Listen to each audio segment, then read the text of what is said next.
ہم اکثر تاریخ کی سب سے بڑی چوریوں کی کہانیاں سنتے ہیں، لیکن یہ کہانی ان سب سے الگ ہے، ان سب سے بڑھ کر ہے۔ یہ کسی ایک چیز کی چوری کی کہانی نہیں ہے، یہ ایک ایسے شخص کی کہانی ہے جس نے اکیلے ہی دنیا کی سب سے خطرناک ٹیکنالوجی چرا لی۔ تو سوال تو یہی ہے نا کہ آخر ایک اکیلا شخص دنیا کی سب سے خطرناک ٹیکنالوجی کیسے چرا سکتا ہے؟ آئیے جاسوسی، سائنس اور بلند حوصلوں کی اس ناقابل یقین کہانی کو کھولتے ہیں۔ اس پوری کہانی کا مرکزی کردار ایک شخص ہے، عبد القدیر خان، ایک پاکستانی سائنسدان جو نیدرلینڈز میں ایک پرسکون زندگی گزار رہے تھے، لیکن پھر ایک ایسا واقعہ ہوا جس نے ان کے اندر ایک ایسی آگ بھڑکا دی جو پوری دنیا کی سیاست کو بدلنے والی تھی۔ ذرا اس ٹائم لائن پر نظر ڈالتے ہیں۔ 1952 میں خان صرف 16 سال کی عمر میں ہندوستان سے پاکستان ہجرت کر گئے۔ وقت گزرتا گیا اور 1972 تک وہ یورپ کی ایک انتہائی سیکیور نیوکلیئر فیسلٹی یورینکو میں کام کر رہے تھے۔ لیکن اصل موڑ آیا 1974 میں، جب پڑوسی ملک ہندوستان نے اپنا پہلا ایٹمی دھماکہ کیا، جسے اسمائلنگ بدھا کا نام دیا گیا۔ تو اس ایک واقعے نے سب کچھ بدل دیا۔ ڈاکٹر خان نے اسی وقت پاکستان کے وزیر اعظم کو ایک خط لکھا جس میں ایک سادہ سی پیشکش تھی: میں آپ کو ایٹم بم بنانے میں مدد دے سکتا ہوں۔ اور بس یہیں سے جاسوسی کا وہ باب شروع ہوتا ہے جس نے دنیا کو حیران کر دیا۔ خان جس پوزیشن پر کام کر رہے تھے، اس نے انہیں ان رازوں تک رسائی دے دی جو دنیا کے چند ہی لوگ جانتے تھے۔ اچھا، اس سے پہلے کہ ہم آگے بڑھیں، ایک چھوٹی سی ٹیکنیکل بات سمجھ لیتے ہیں، بہت آسان ہے۔ یورینیم کی افزودگی یا یورینیم انریچمنٹ، یہ دراصل ایٹم بم کی جان ہے۔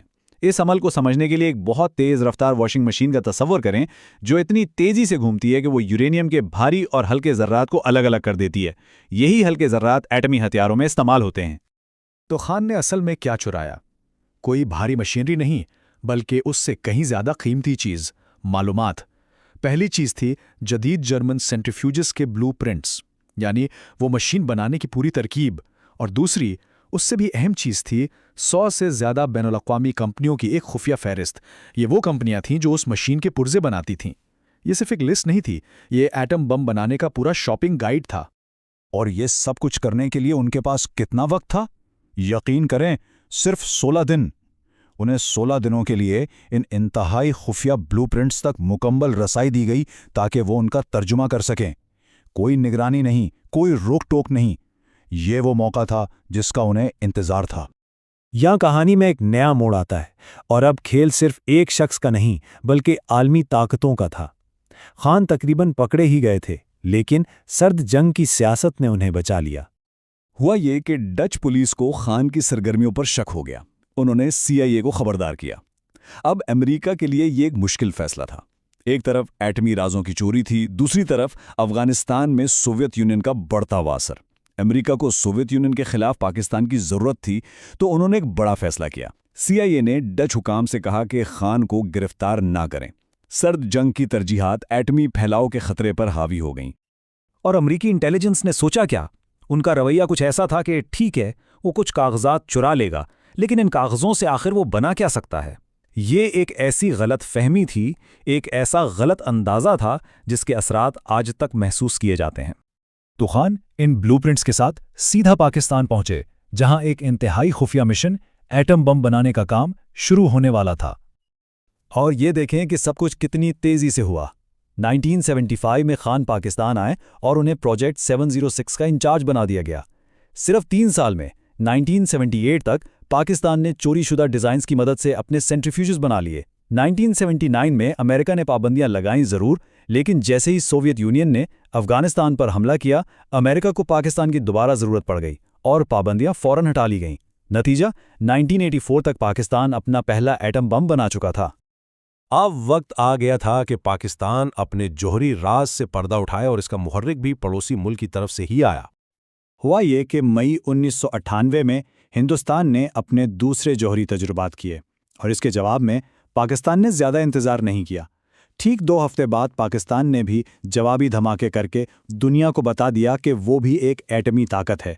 یہ دیکھیں، صرف چند ہفتوں کا فرق۔ پہلے ہندوستان نے 11 سے 13 مئی کے درمیان دھماکے کیے، اور پھر مہینے کے آخر میں 28 سے 30 مئی تک پاکستان نے جوابی کارروائی کی۔